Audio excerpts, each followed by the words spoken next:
लोग लगातार विधानसभाओं को कवर कर रहे हैं और महानगर की टीम्स पड़ताल कर रही है, लगातार लोगों से पूछ रही है उनकी राय। जयपुर शहर से मंजू शर्मा या प्रताप सिंह खाचरियावास। हम लोग हैं हवा महल विधानसभा में, जहां से बाबा बाल मुकुंदाचार्य विधायक हैं। यहाँ से हम बात करेंगे यहाँ की जनता से, क्या कहेंगे सर अब की बार जयपुर शहर से मंजू शर्मा या प्रताप सिंह खाचरियावास? सर मंजू शर्मा ही है। प्रताप सिंह के कहीं दूर दूर तक नाम नहीं है, कहीं भी दूर दूर तक, कोसों दूर तक। और फिर जो विधायक लेवल का काम है उन्होंने, जब वो वहाँ से ही नहीं जीत सके तो यहाँ से तो पॉसिबल ही नहीं है ना, 1% ही चांस नहीं है। बाकी जहाँ तक फिर कांग्रेस का तो वैसे ही कोई चांस नहीं है। ये तो सेफ सीट है मान लो, तो बीजेपी की शहरी क्षेत्र की। जो ग्रामीण में जरूर थोड़ा बराबर का कह सकते हैं अपन, लेकिन यहाँ तो शहरी क्षेत्र में तो मंजू शर्मा बिल्कुल। और भी लोग बैठे हैं बुजुर्ग यहाँ पर, उनसे भी बात करेंगे। सर क्या कहेंगे अब की बार जयपुर शहर से? मंजू शर्मा। मंजू शर्मा, आपका ही क्यों हुआ? मंजू शर्मा ही है यहाँ तो।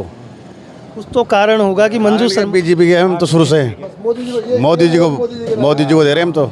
मोदी जी को दे रहे हैं, हाँ शुरू से। आप क्या कहेंगे? मंजू शर्मा ही अपने तो, वही मोदी जी वही है अपने तो, उनको ही देंगे वोट। तो मंजू शर्मा। आप यूथ है, मोदी जी क्यों? क्या सर? आप यूथ है, नौजवान है, मोदी जी क्यों? नहीं, वो तो मोदी जी हमारे तो एक ही वोट है, वो मोदी जी बस, उसकी शक्ल कोई वोट जाता है। मंजू शर्मा। हाँ।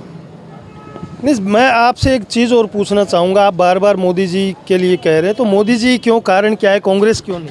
नहीं सर, कांग्रेस का तो कहीं, क्योंकि कांग्रेस में जो ये करते हैं ना, गांधी परिवार का जो सिस्टम, वो समझ में नहीं आया आज तक।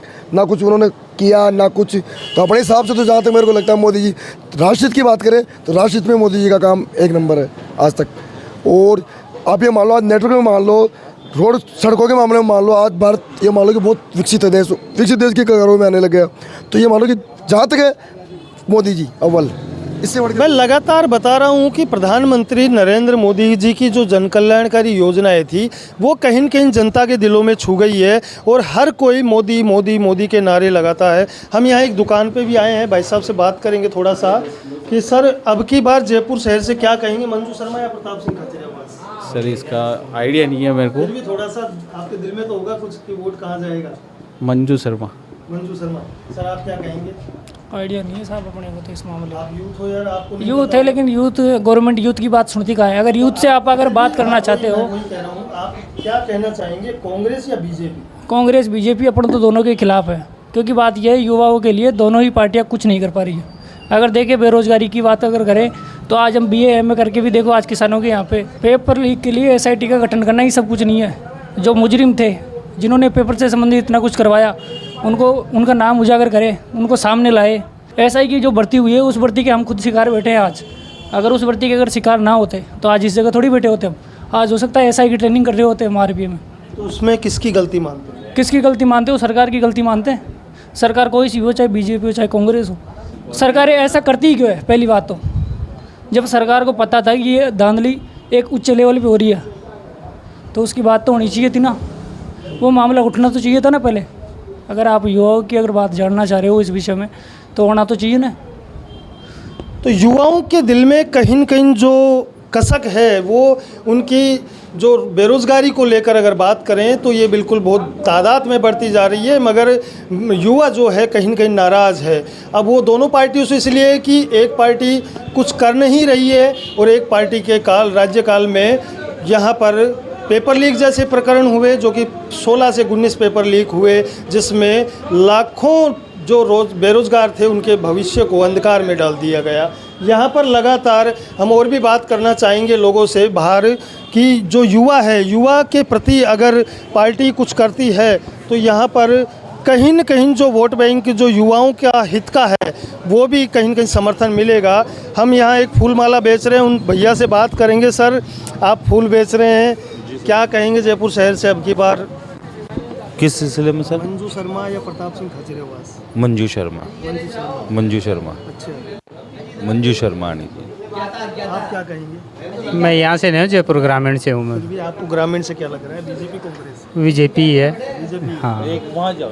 चलो हम बात, और भी यहाँ पर भैया हैं, कुछ बात कर लेते हैं। चाय की दुकान पर चुस्की लेते बैठे हैं। सर जयपुर शहर से मंजू शर्मा या प्रताप सिंह खाचरियावास? मंजू शर्मा। आपकी बार 400 पार। इसका रीज़न है जो मोदी जी ने विकास किया है इतने सालों में, वो सब लोगों को दिख रहा है। और यहाँ आने के बाद डबल इंजन की सरकार ने जो काम किया, आपको अभी टाइम ज़रूर कम लगेगा कि सिर्फ 3 महीने हुए हैं या 4 महीने हुए हैं, लेकिन आप देखो ERPC प्रोजेक्ट पास हो गया, उससे एक साथ 13 जिलों की पानी की समस्या हल होगी।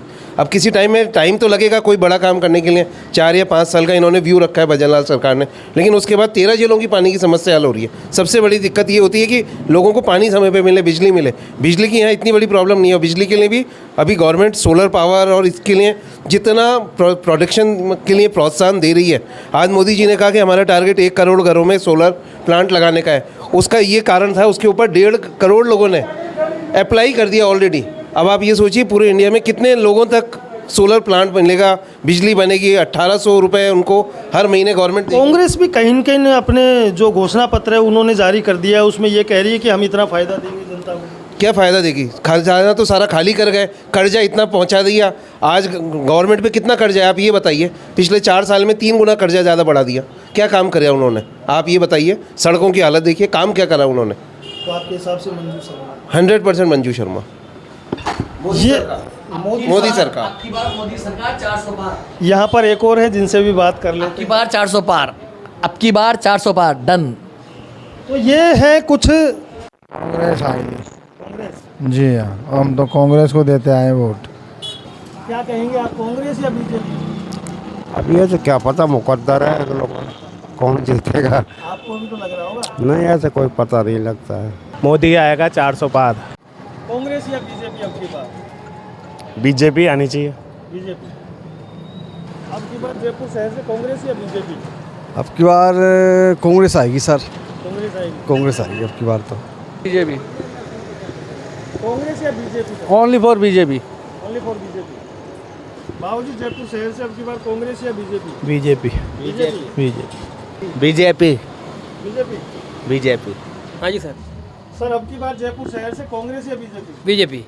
Confirm BJP. Confirm BJP. जनता लगातार कहीं न कहीं जो बात करें जयपुर शहर की, तो मंजू शर्मा का नाम लगातार सामने आ रहा है। हमने पड़ताल की जयपुर शहर के हवा महल विधानसभा क्षेत्र से, जहां पर भी मंजू शर्मा को ज़्यादा महत्व दिया जा रहा है कि कांग्रेस ने, अगर अपने कार्यकाल की बात करें तो कांग्रेस ने कुछ नहीं किया इसको लेकर। चाहे वो बिजली का मामला ले लीजिए, पानी का मामला ले लीजिए, ERCP जैसे मुद्दों को ले लीजिए, ऐसे बड़े कई मामले थे जिस पर पानी फिर गया कांग्रेस के राज में। और पेपर लीक जैसे प्रकरण को लेकर अगर आज बात करें युवा बेरोजगारों की, तो युवा बेरोजगार दुखी है कहीं न कहीं, और वो नाराज़ भी है। लगातार ऐसे ही हम खबरें दिखाते रहेंगे आपको। देखते रहें देश विदेश की खबरों के साथ महानगर टाइम्स, सुभाष बैरवा के साथ, जयपुर।